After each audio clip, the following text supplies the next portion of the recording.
이 동영상은 일반적 의학 지식을 전달하기 위하여 제작되었습니다. 개인의 특수한 상황에 대한 대답은 될 수 없으며 개별적 상황에 대한 개인적인 상담은 하지 않습니다. 안녕하세요 여러분. 닥터 조은근의 알기 쉬운 당뇨심장병 이야기입니다. 저는 연세조은근내과 대표원장 내과 전문의 조은근입니다.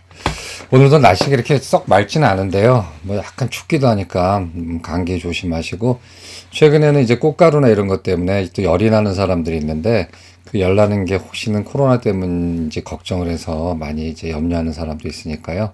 가급적이면 꽃가루 노출을 피하도록 하시는 게 좋겠습니다. 오늘 말씀드릴 주제는요. 제목부터 말씀드리면은 자가혈당계로 측정한 식후혈당이 더 높은 이유가 되겠습니다. 이 자가혈당계는 이제 여러분 알고 계시죠? 자, 이렇게 이제 보이는 대로 저희 병원 환자들 케어 센스도 많이 쓰고 아큐책도 많이 쓰고 이제 많이 쓰는 게 있더라고요. 근데 이제 그걸로 집에서 혈당을 체크를 하는데, 식전 혈당은 그렇다 치더라도 식후 혈당이 너무 높아서 이제 깜짝깜짝 놀라는 분들도 있어요. 당뇨인이나 아니면은 당뇨 전 단계이나 아니면 그런 거 없는데 그냥 해보는 분 중에서요.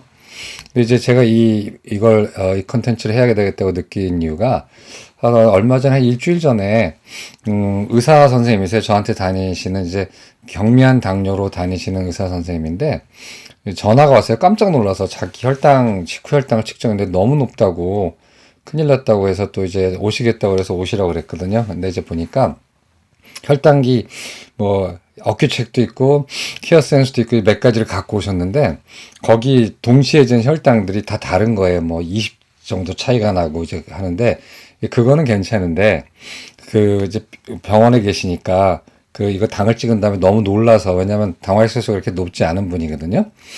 바로 임상병리실 가서 여기서 팔뚝으로 이제 정식으로 하는 정맥혈 검사를 했어요. 근데 정맥혈 검사로 나온 당하고 식후혈당이죠. 간이혈당계로 찍은, 자가혈당계로 찍은 당이 너무나 차이가 나는 거예요.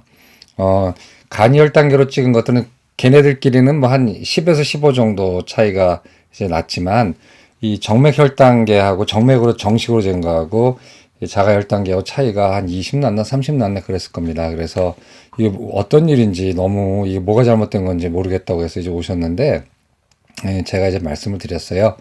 자가혈당계하고 정식으로 재는 정맥혈로 재는 혈당은 동시에 재도 차이가 좀 납니다. 특히 이 식후혈당은요, 정맥으로 재는 거, 이게 스탠다드죠. 이게 이제 권장하는 방법인데, 정맥으로 재는 정맥혈 포도당 검사가 이 자가혈당계로 찍은 이 손끝 혈당보다 훨씬 적게 나와요. 대부분 그렇게 적게 나옵니다. 거의 비슷하게 나온 사람도 있지만 대부분 적게 나오거든요. 그러니까 실제로 이걸 찍었을 때는 밥 먹고 나서요. 식사 전은 또 반대 방향입니다. 근데 오늘 그 말씀 안 드리게 헷갈릴까봐. 식후에 찍었을 때는 손끝 혈당이 거의 이 정맥으로 재는 혈당보다 좀 높게 나와요. 그래서 이런 차이가 왜 생기는지, 이 차이를 어떻게 해석해야 되는지 오늘 좀 말씀을 드리도록 하겠습니다. 자가혈당계하고 정맥혈 검사는 다르죠. 자가혈당계는 손끝에서 찍는 거, 정맥혈은 이제 팔뚝에서 이제 뽑는 건데, 자가혈당계는 이제 아시다시피 손끝에서 찍고요. 전혈이에요, 전혈. 그러니까 그 전혈이라는 거는 우리가 피를 뽑게 되면은 빨간색이 나는 건 이제 적혈구 때문에 그렇잖아요. 적혈구, 백혈구, 혈소판까지 다 들어가 있는 거에 몽땅 진짜 전체 피에 포도당 수치를 재는 겁니다. 그래서 전혈의 포도당 수치인데, 중요한 거는 모세혈관의 포도당 수치를 재는 거예요. 여기서 재는 거는 동맥도 아니고요, 정맥도 아닌 동맥과 정맥 사이에 흘러가는 모세혈관의 포도당을 재는 거거든요. 요게 큰 차이가 있는 거예요. 나중에 이제 알려드릴게요. 반면에 우리가 흔히 이제 병원에 가서 정식으로 이렇게 고무줄 매고 여기다 정맥에서 뽑는 정맥혈 검사는 팔의 정맥에서 하죠. 팔의 정맥이 안 나올 때는 어린애 같은 머리 정맥이나 아니면 발등 정맥에서 하긴 하지만 팔 정맥에서 보통 하고, 혈장의 포도당을 재는 거예요. 혈장이라는 건 이제 플라즈마라고 그러는데, 건더기 뺀 걸 말해요. 피에서 적혈구, 백혈구, 혈소판 등의 건더기들, 그 세포 성분을 다 뺀, 그걸 이제 우리 혈장이라고 그러는데, 그래서 혈장의 포도당 농도를 재기 때문에 일단 전혈의 포도당 농도와 혈장의 포도당 농도도 약간 다른데, 진짜 식후가 다르면 이것보다는 정맥의 포도당이라는 것 때문에 달라요. 그래서 집중하실 거는 식후혈당이 다른 이유는 자가혈당계는 모세혈관의 포도당 농도를 재는 거고 이 정맥으로 정식으로 재는 거는 정맥의 포도당 농도를 재기 때문에 두 혈관 사이에 그 차이가 있는 거죠. 그래서 그게 이제 한번 또 보도록 할게요. 키워드는 모세혈관의 포도당, 전에 정맥의 포도당 농도를 재는 거다라는 거고, 우리 대부분의 혈당계는 대부분은 잘 맞아요.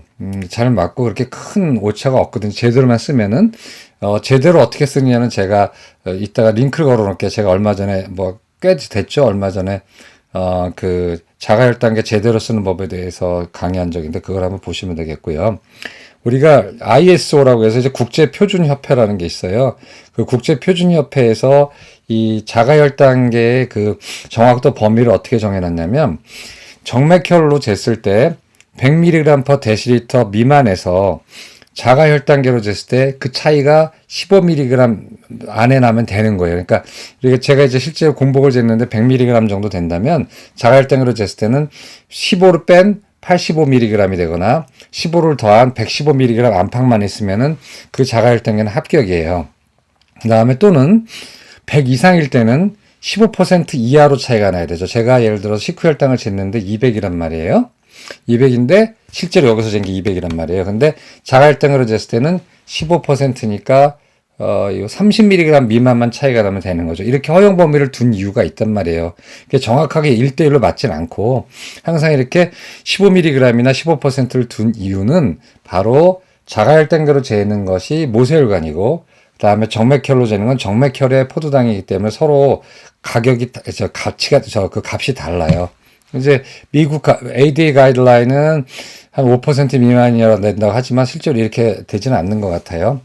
그래서 이렇게 약간 정상적으로 오차가 나는 거다.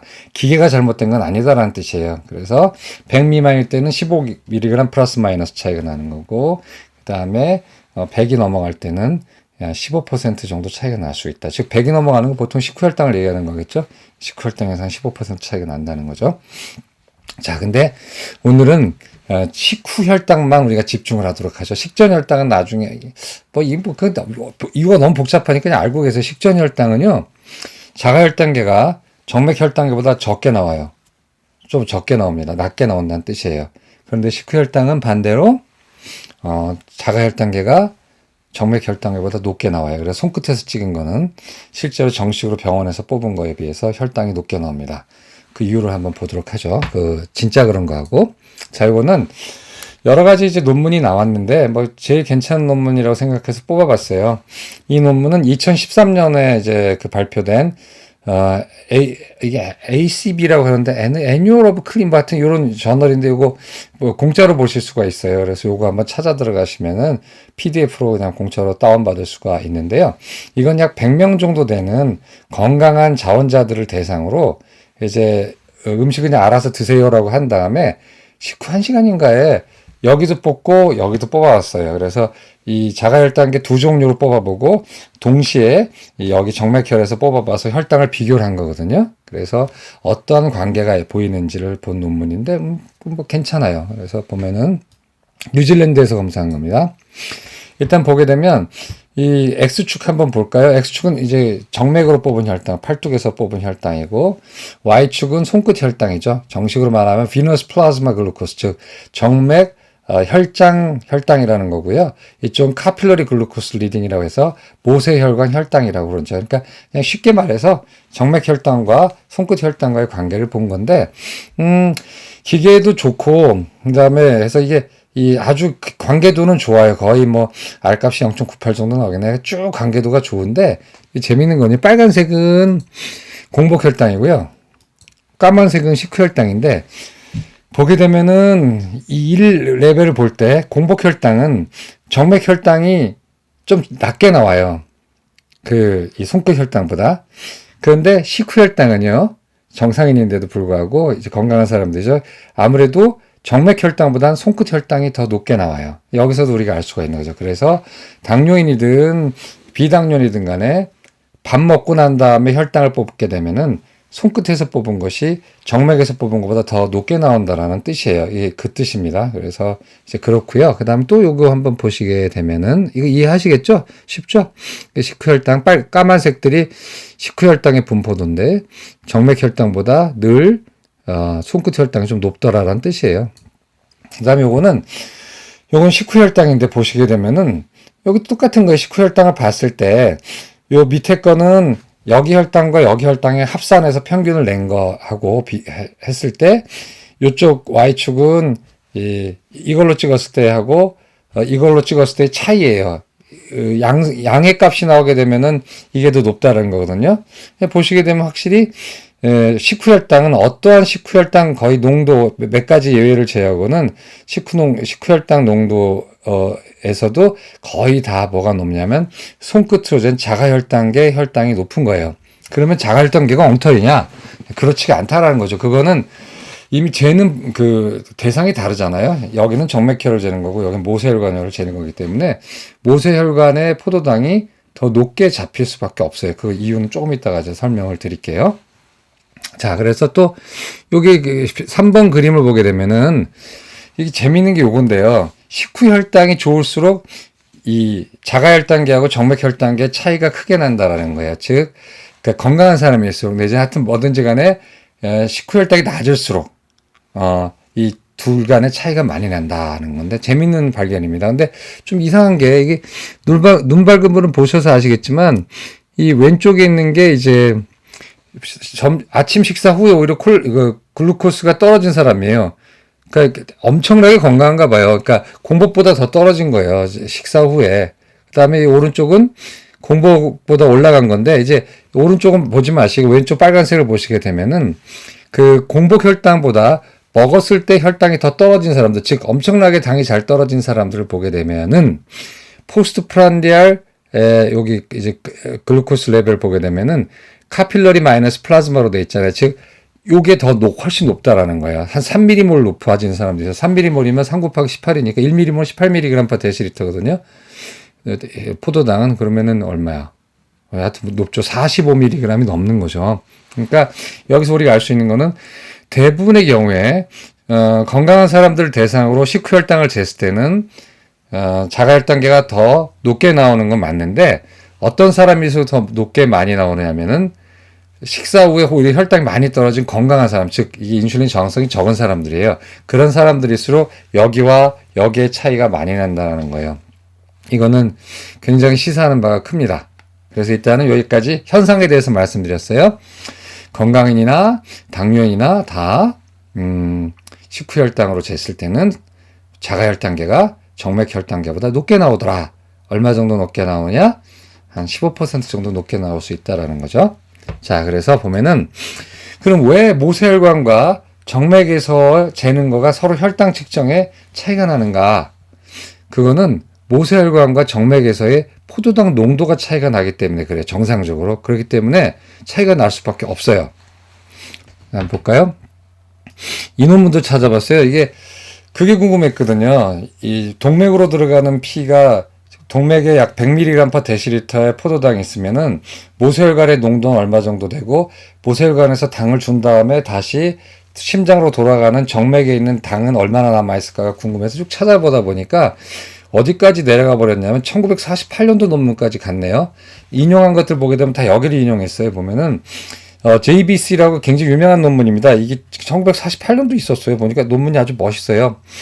저널 오브 바이올로지 케미스트리 같은 뭐 그런 논문인데 이것도 공짜예요. PDF 파일로 돌아다닙니다. 한번 찾아보세요. 이게 누군가 했더니 그 유명한 소모지 그 선생이에요. 소모지라고 있는지 소모기라고 있는지 모르는데 왜 아침 공복 혈당이 높을 때 우리가 두 가지를 생각해서 하나는 새벽 현상과 하나 소모지 현상이라고 뭐 생각하라고 이제 배운 게 있잖아요. 근데 지금 진짜로 소모지 현상이 있는지 없는지는 아직까지 논란이 돼 있는데 그분인 것 같아요. 뭐 소모지라는 이름이 뭐 그렇게 흔한 이름 아니니까 마이클 소모지란 이제 그분이 썼어요. 그래서 어떤 걸 썼냐면은요, 왕창 설탕을 먹었을 때 그 혈당 농도가 동맥에서 잰 거하고 정맥에서 잰 농도가 얼마나 차이가 나는지에 대해서 논문을 쓴 거예요. 놀랍죠? 1948년도에 논문을 썼어요.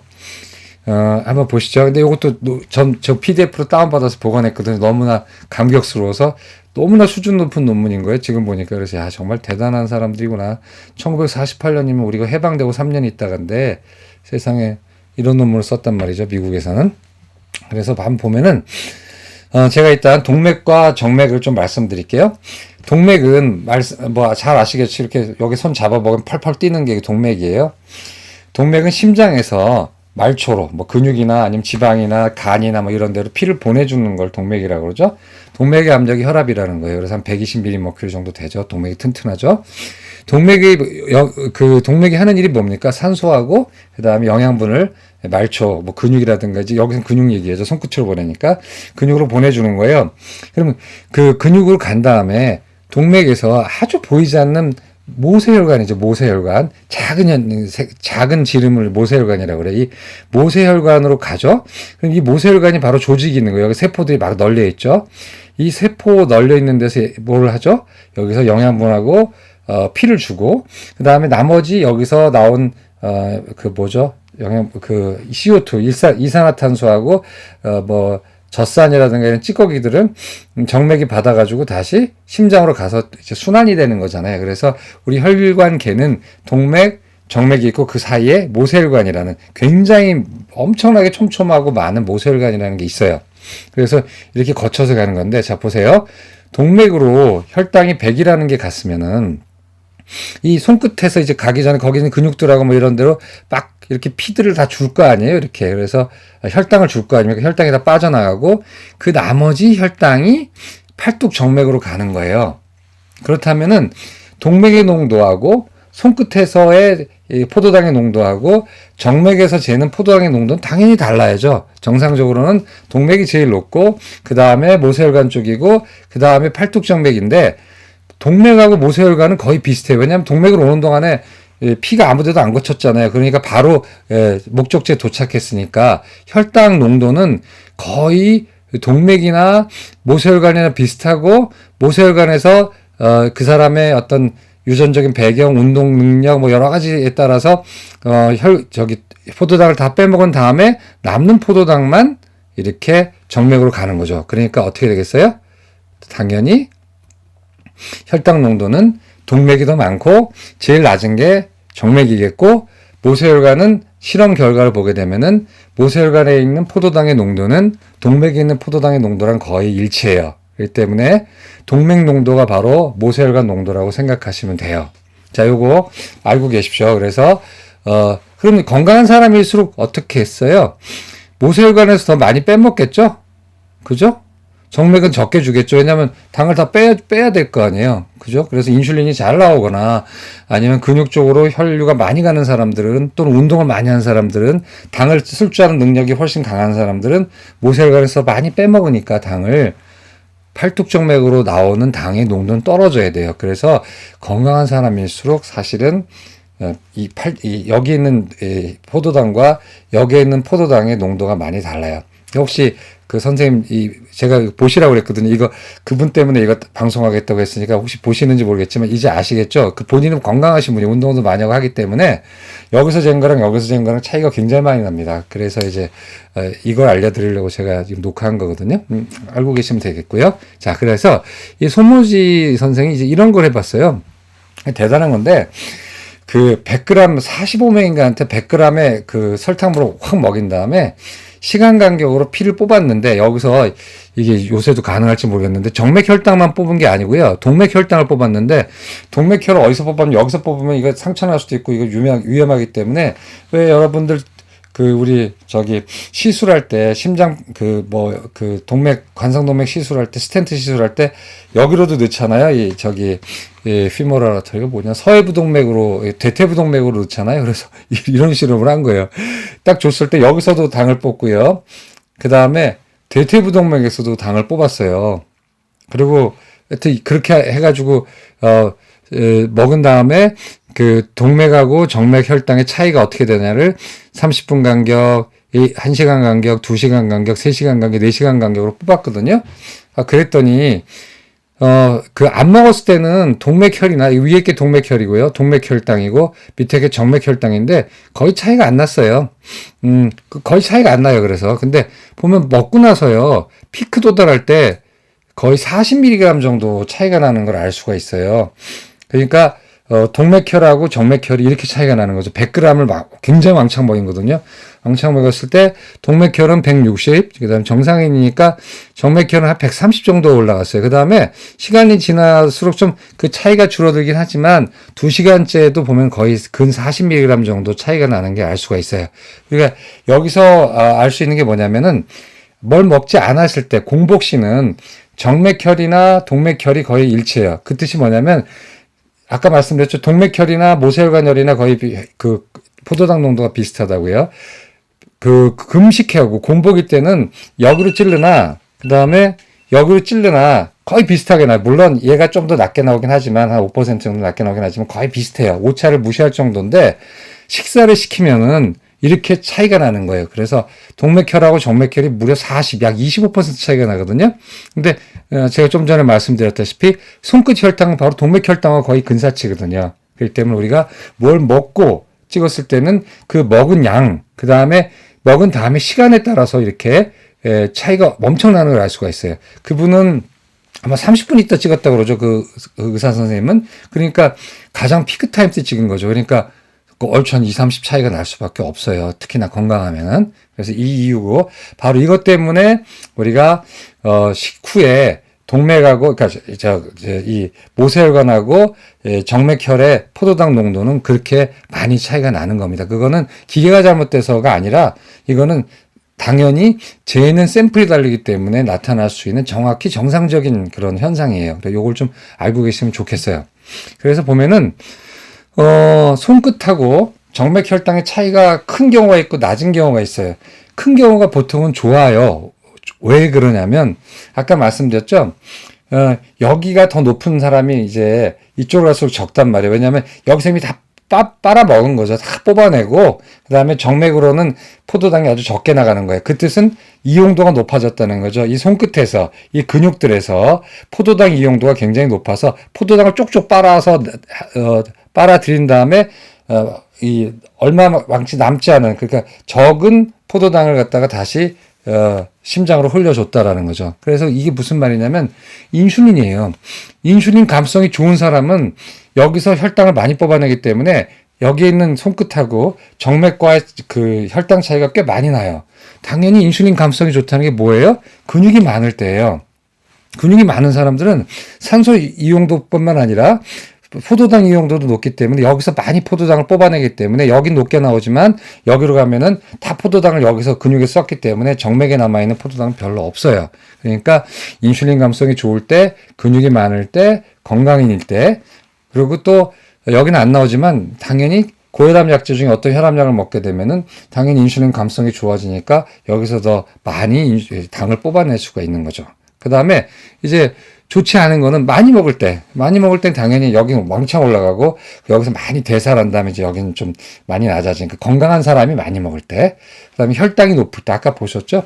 혈당이 피크타임 될 때 훨씬 더 많은 차이가 나는 걸 알 수가 있어요. 근데 이제 건강치 않은 케이스를 보게 되면 부종이나 저혈압이 있을 때는요, 여기 오래 머무르잖아요, 피가. 저류가 이렇게 퍼퓨전이 안 되니까 피가 잘 퍼져나가지 않으니까 여기 오래 머무르다 보니까 아무래도 여기서 좀 더 당을 좀 많이 끌어당기기 때문에 여기서는 좀 당이 좀 더 낮게 나올 수가 있어요. 그 차이가 좀 나요.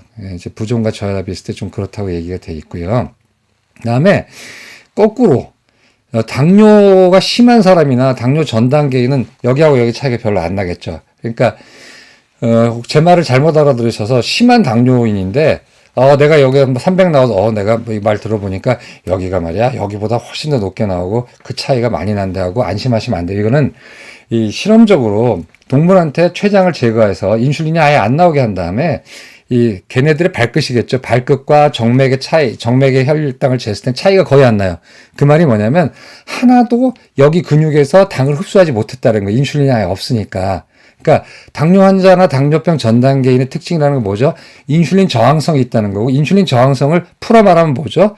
세포에서 당을 흡수하는 걸 도와주는 인슐린의 능력에 대해서 세포가 저항을 가진 거잖아요. 즉 인슐린의 혈당 강화 능력이 없는 거예요. 인슐린 저항성이라는 거, 또는 당뇨 오래되면 인슐린이 안 나오잖아요. 그러니까 당연히 여기서 당이 흡수가 안 되죠. 그런 분들은 예혈당이나 거의 비슷해요. 실제로 실험적으로.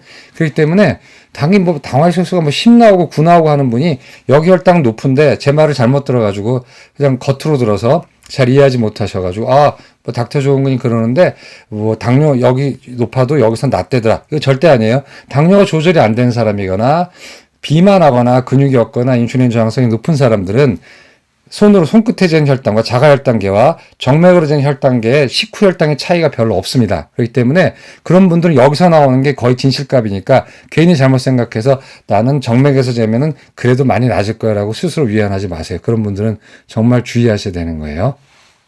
그래서 결론 말씀드리겠습니다. 결론. 식전 혈당은 얘랑 많이 비슷하고 식전 혈당은 손끝이 좀 더 낮아요. 그런데 식후는 반대죠. 아까 여러 가지 말씀드린 이유로 인해서 하나는 모세혈관이고 하나는 정맥혈관이기 때문에 정상적으로 손끝 혈당이 정맥혈당보다 15% 정도 높아요. 그러나 심하게 먹었거나 아니면 탄수화물을 많이 먹었거나 하여튼 여러 가지 다른 조건에 의하면 25%까지도 높아질 수가 있어요.